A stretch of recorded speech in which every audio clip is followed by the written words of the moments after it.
Hello everyone, and welcome to Mississippi's Voices of Agriculture, brought to you by the Mississippi Farm Bureau Federation.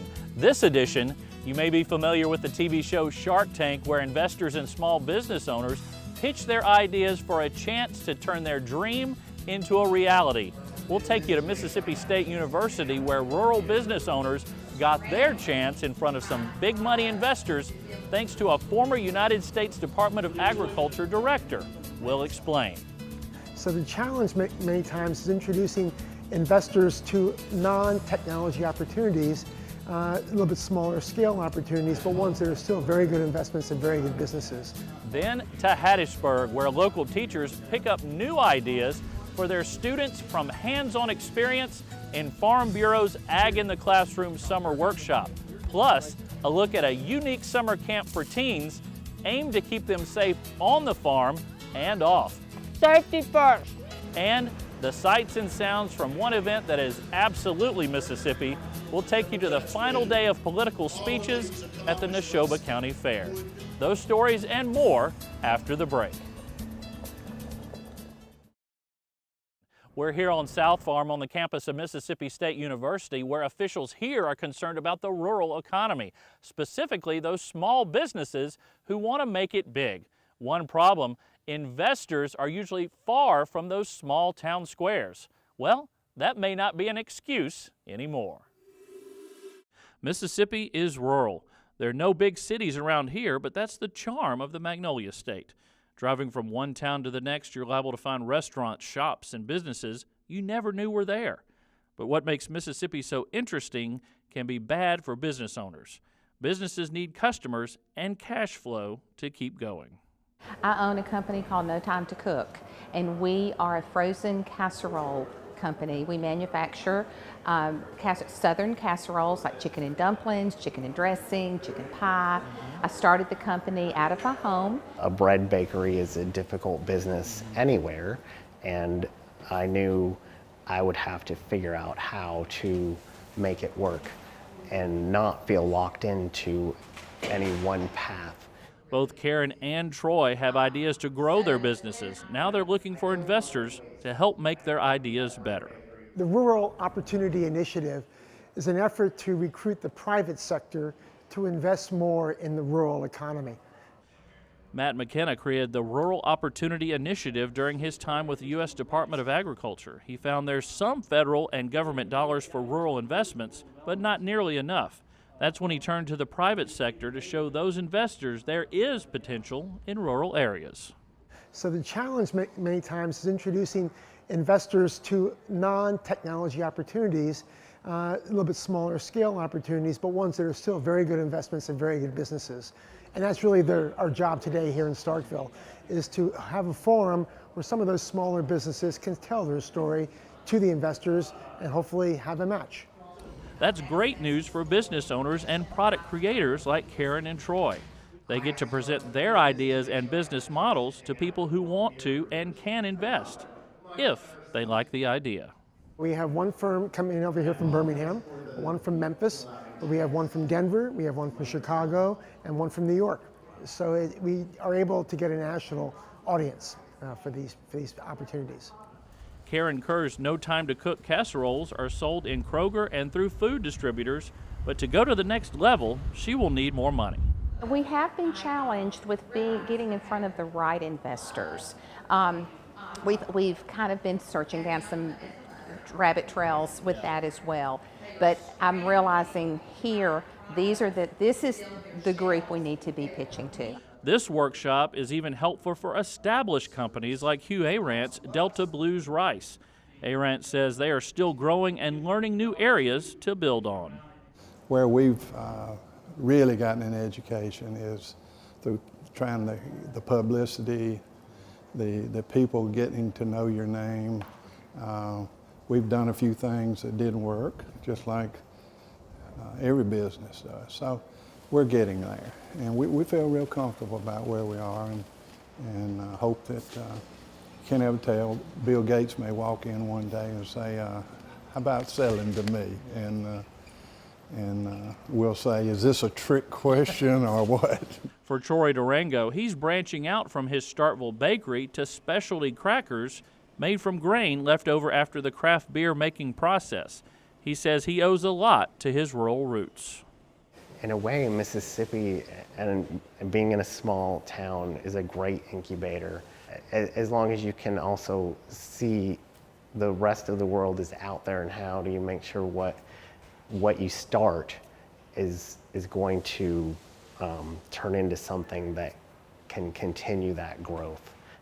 Sure, that's a challenge, but I think I'm not sure that I would have started a business like this anywhere else. Other places, there may be more resources, but there's a lot more competition. So this has been an environment that helped inspire what I'm doing. And I think now I've got such a unique idea that it can compete with whatever else is out there. But I don't know that I would have started the journey if I was anywhere else. Coming up next, keeping farming and agriculture in the front of students' minds by giving teachers some hands-on experience. We'll tell you more coming up. You've probably heard the saying, chocolate milk doesn't come from a brown cow. It also isn't bottled in the back of a grocery store. Unfortunately, elementary-age students aren't focusing on agriculture and farming as much as they used to. That's why Farm Bureau's Ag in the Classroom Summer Workshop gives teachers new ideas to help their students learn more about Mississippi's #1 industry. Across Mississippi, summer is the growing season. It only takes a quick drive down a nearby highway to see the results of all the hard work getting the seeds in the ground just a few short weeks ago. For teachers and educators, summer is their growing season too. As they prepare for the sprouting minds of their students in August, our children's teachers are busy learning new ideas and tactics they can pass on, making learning fun. One opportunity is the Ag in the Classroom Teacher Conference held each year thanks to the Mississippi Farm Bureau Federation.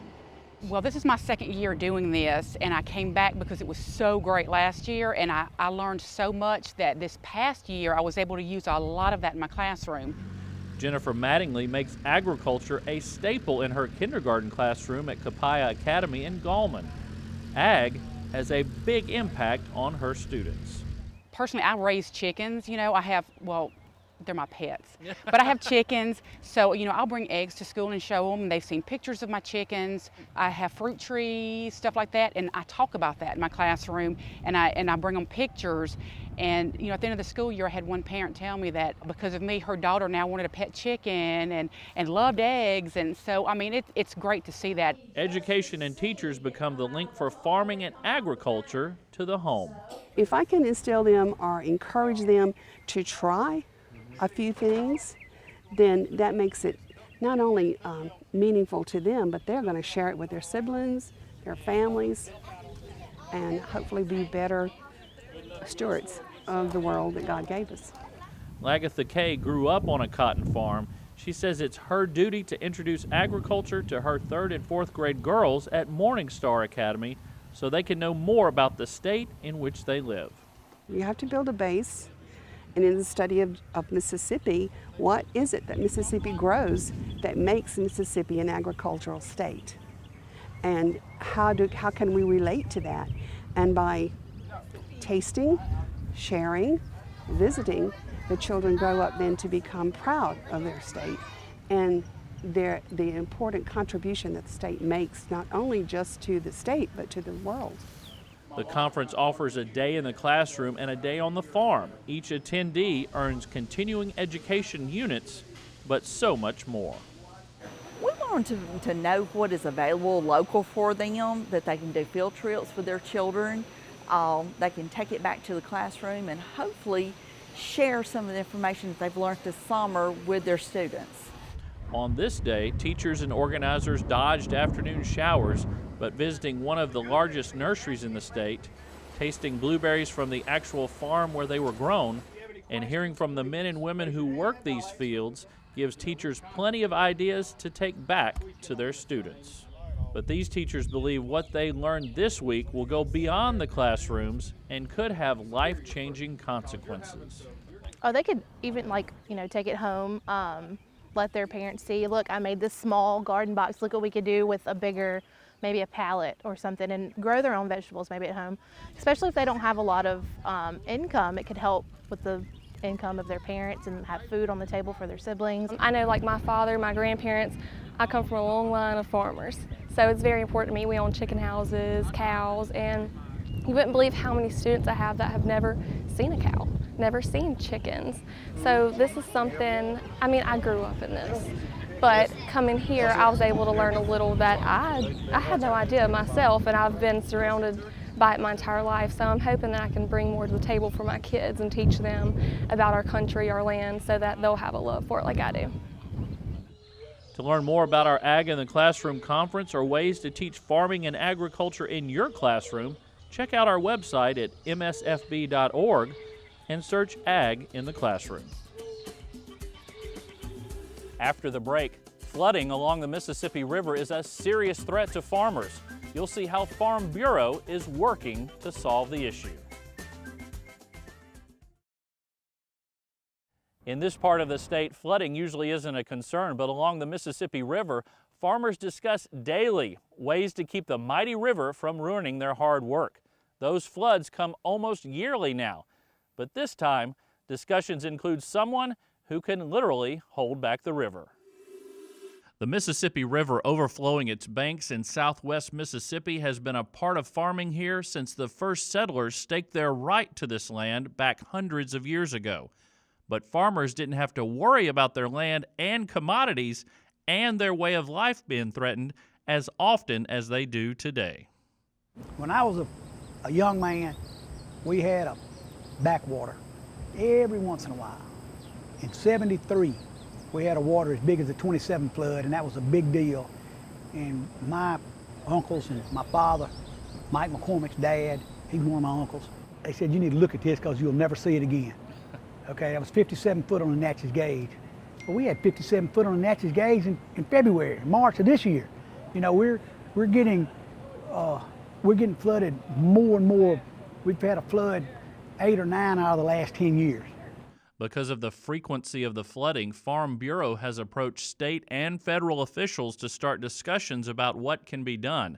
On this day, the commander of the U.S. Army Corps of Engineers out of Vicksburg, Major General Richard Kaiser, met face-to-face with southwest Mississippi farmers.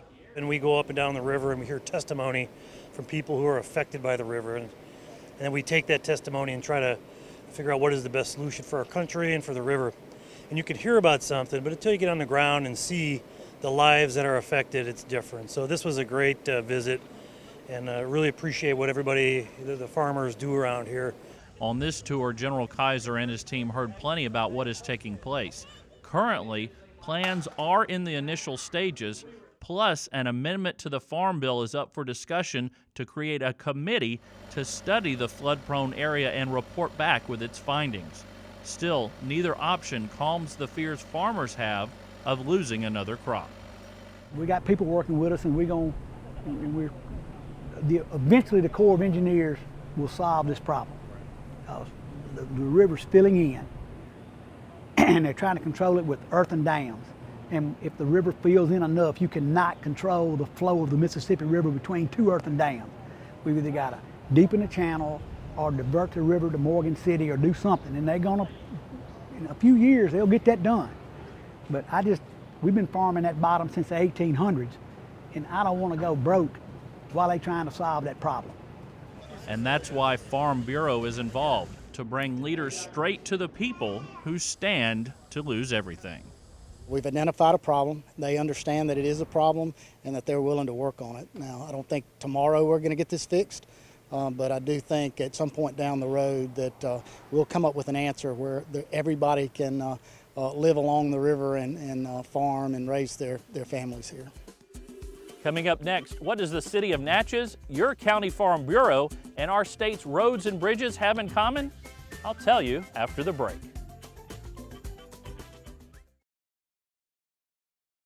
When you get a group of farmers together, what does the conversation usually turn to? Crops, prices for crops, tractors, probably football too. This year may be a little different, however. You get a group of farmers together in Mississippi and they'll likely talk about what can be done about the state's roads and bridges. And Farm Bureau's Summer Commodities Conference was no different. Take a look.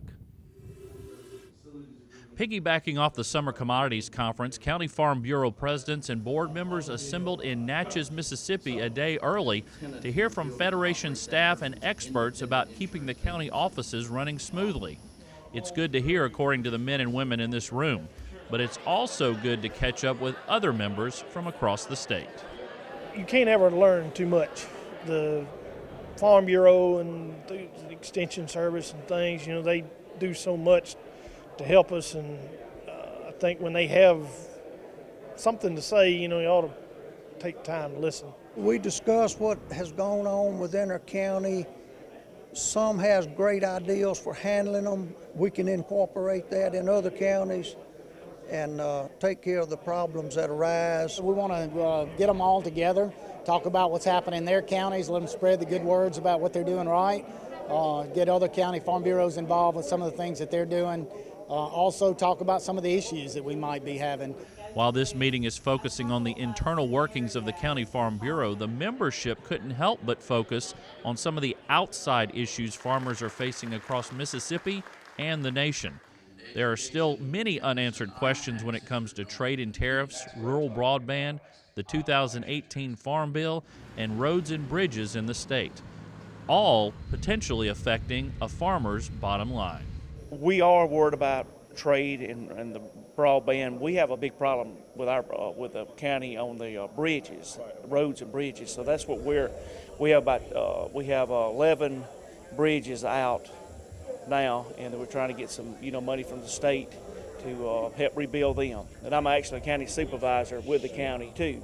So that's one of our main problems. We have ad valorem tax issues, we have pollution issues, and you keep seeing the same issues cropping up. Luckily, we work with other commodity groups, the Cattlemen Association, the Forestry Association, the Soybean Council. But when we come together as a group, we're a lot more valid. Just this year, nearly 200 bridges were closed due to weight restrictions or disrepair. Here's what that means to farmers who need to get commodities to the buyer or to port along the coast or Mississippi River. Your deliveries are later getting there and slower getting back, and of course, then you possibly could be in line longer at the elevators. I understand there was actually a gin that had a bridge on each side, and actually neither one of them met weight specifications, but soon they worked that out. But you don't realize how important that is till it happens. Mississippi House of Representatives Speaker Philip Gunn made an impromptu visit and expressed to members his willingness to find funding for improving roads and bridges across the state, even talking about two specific possibilities for funding. Weeks later, Speaker Gunn and the state legislature is called into a special session by Governor Phil Bryant to do just that, fund road and bridge repair across Mississippi. The Mississippi Infrastructure Modernization Act is passed and signed into law. It creates a permanent and growing stream of money to cities and counties for infrastructure. It also provides, through borrowing, some funds for emergency state work on failing bridges and roadways. The Mississippi Farm Bureau did its share working with state leaders to find a solution that is beneficial to Farm Bureau membership. I am proud that Mike works close with all of our elected officials. I work close with them. If I have a problem, I call them. We sit down, we talk. And just like a farmer has to wait for his crop, it seems the waiting this time paid off in the end. As a farmer, you kind of get used to waiting. I mean, you wait all year to find out whether you're going to make anything or not, so you kind of get used to it. Nothing ever happens fast, in agriculture. When we come back, a summer camp with a Farm Bureau twist and a Mississippi event unlike any other. As we ease into fall, hopefully the weather will begin to turn cooler, right? It has to eventually. But looking back, it was a great summer. I'm sure yours was as well. We want you to experience a rite of passage for so many young people, the summer camp, but this one with a definite Farm Bureau twist. Summer in Mississippi. For hundreds of children and students across the state, that means summer camp. just like this location in Madison County, swimming, canoeing, and hanging with friends. But this isn't your typical summer camp in the great outdoors. At the Farm Bureau Safety Camp, these 57th through 12th grade students camp with a purpose thanks to the Mississippi Farm Bureau Federation's Safety Department.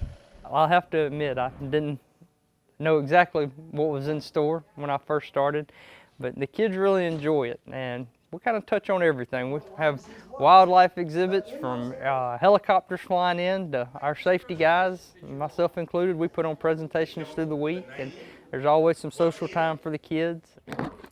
In fact, many adults would enjoy these presentations. They literally make learning fun. Entergy focuses on the dangers of power lines.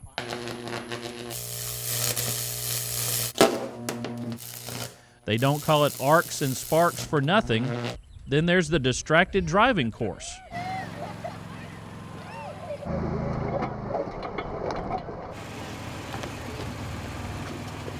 The fatal vision goggles simulate the impairment for the driver. Better to understand the dangers while only taking out a few road cones, right? Safety first. And the Mississippi Department of Transportation simulates not wearing a seatbelt and the consequences in Rover the rollover vehicle. All of these demonstrations serve to impact these campers in a way they can take back home with them when the week is over. I think the biggest thing I've learned is just to always follow the rules. Because if you don't have safety, then there's just people getting injured everywhere and you're not going to be able to do anything. My all-time favorite is probably always the flipping simulator with the cars about seatbelts and distracted driving.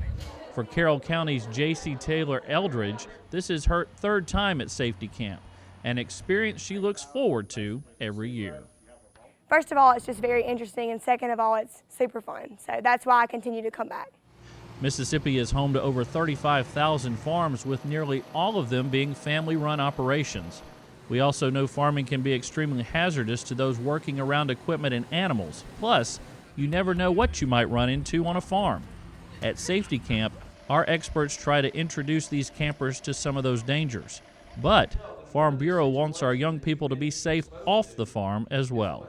We had a school violence class, and I think that especially for now in our society, we're dealing with so much increasing violence, and I think that it was absolutely incredible to hear an expert come in and talk about the things that we can do to defend ourselves and the things that we can do to help others in situations like that. Throw in the typical camp activities like canoeing, swimming, and a camp-ending dance, and you've got the makings of a fun but also informative summer camp, one the campers seem to enjoy. I really love this camp, and I would like to thank Farm Bureau for putting it on and having this for us. Thank Farm Bureau for the camp. I've had an absolutely wonderful time, and I love it here. Farm Bureau! Thank you for watching Voices of Agriculture, brought to you by the Mississippi Farm Bureau Federation. We hope you learned something about all the great things we have in our state thanks to farmers and ranchers. Now we leave you with an event that is absolutely Mississippi as our communications specialist Mark Morris takes us to Founders Square for some good old-fashioned political stumping at this year's Neshoba County Fair. See you next time, everybody.